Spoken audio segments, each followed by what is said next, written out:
जैसे कि गिवन आपको by reaction of carbon and oxygen a mixture of CO and CO2 is obtained, what is composition by mass of mixture obtain when 20 gram of oxygen react with 12 gram of carbon. तो आपको composition by mass बताना है कि यहाँ पर कितना ग्राम CO होगा, कितना ग्राम CO2 होगा।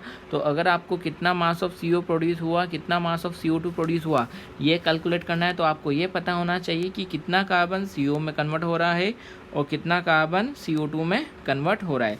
तो ये कैलकुलेट करने के लिए हम कंसिडर करते हैं कि सपोज आपके पास गिवन है आपको कार्बन 12 ग्राम है और ऑक्सीजन कितना है 20 ग्राम।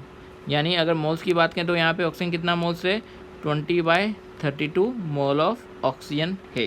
ठीक, अब यहाँ पे कुछ ग्राम कार्बन सपोज CO में जा रहा है और कुछ ग्राम कार्बन CO2 में जा रहा है। तो अगर हम CO के फॉर्मेशन की बात करें तो कार्बन प्लस हाफ O2 से क्या बन जाएगा, CO बन जाएगा।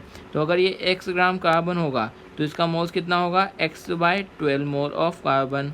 राइट, हमने ये माना है कि 12 ग्राम में से 1 ग्राम कार्बन मोनोऑक्साइड में जा रहा है। तो अगर कार्बन का मास x ग्राम है तो उसका मोल्स क्या हो जाएगा x/12 मोल। अब यहाँ पे जो रेशियो है कार्बन और ऑक्सीजन का जो रिएक्ट हो रहा है वो क्या है 1:2 के रेशियो में है। तो जितना कार्बन के मोल्स रिएक्ट हो रहे हैं उसके हाफ मोल्स ऑक्सीजन के रिएक्ट हो रहे होंगे।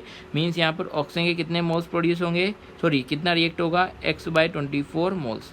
अब जितना मोल कार्बन का रिएक्ट हुआ है उतना मोल मोनोऑक्साइड का प्रोड्यूस हो रहा है। तो मीन्स यहाँ पे कार्बन से कितना मोल्स बनेगा x/12 मोल ऑफ मोनोऑक्साइड। ये सिंपल हमने स्टोइचियोमेट्री के बेसिस पर बात की है।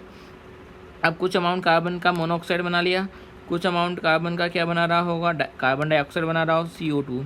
तो यहाँ पर x ग्राम कार्बन रिएक्ट हुआ था तो रिमेनिंग अमाउंट यानी 12 - x ग्राम कार्बन क्या बना रहा होगा CO2।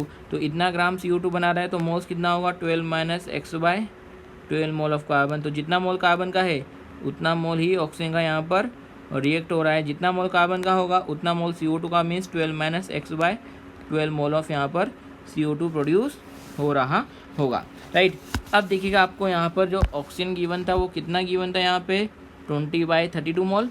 अब यहाँ से कुछ मोल्स ऑक्सीजन का यहाँ पर रिएक्ट हो रहा है, कुछ मोल्स ऑक्सीजन का यहाँ पर रिएक्ट हो रहा है। तो इन दोनों का सम कितना होना चाहिए जितना इनिशियल मोल्स हमने ऑक्सीजन के लिए थे।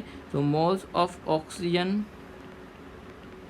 कितना होगा x/24 प्लस 12 - x/12। इन दोनों का सम कितना होना चाहिए 20/32 के बराबर होना चाहिए। तो अब आप यहाँ से x का वैल्यू निकाल सकते हैं, LCM ले लीजिए। x + 2 × 12 - x = 20/32। यहाँ से इजीली आप x का वैल्यू कैलकुलेट कर सकते हैं। तो मल्टीप्लाई कीजिए x + 24 - 2x upon 24 = 20/32। Cancel out कीजिए इसको, 8 3 जा 24, 8 4 जा 32, 4 से 5 टाइम्स कैंसिल आउट हो जाएगा। 3 को इधर क्रॉस मल्टीप्लाई करेंगे, कितना बचा 24 - x = 15। Then we will get x = 9 gram. Right, तो यहाँ से आपको मास ऑफ कार्बन मिला। कितना मास ऑफ कार्बन मोनोऑक्साइड में जा रहा होगा 9 ग्राम, और कितना मास ऑफ कार्बन डाइऑक्साइड में जा रहा होगा 12 - x मीन्स 3 ग्राम। राइट, तो मोल्स ऑफ CO कितना था x/12 मीन्स 9/12। तो मास ऑफ मोनोऑक्साइड कितना होगा 9/12 into molar mass of monoxide कितना 28। कैंसिल आउट कीजिए 3 से 4 टाइम्स, तो ये 21 ग्राम आपको मिलेगा।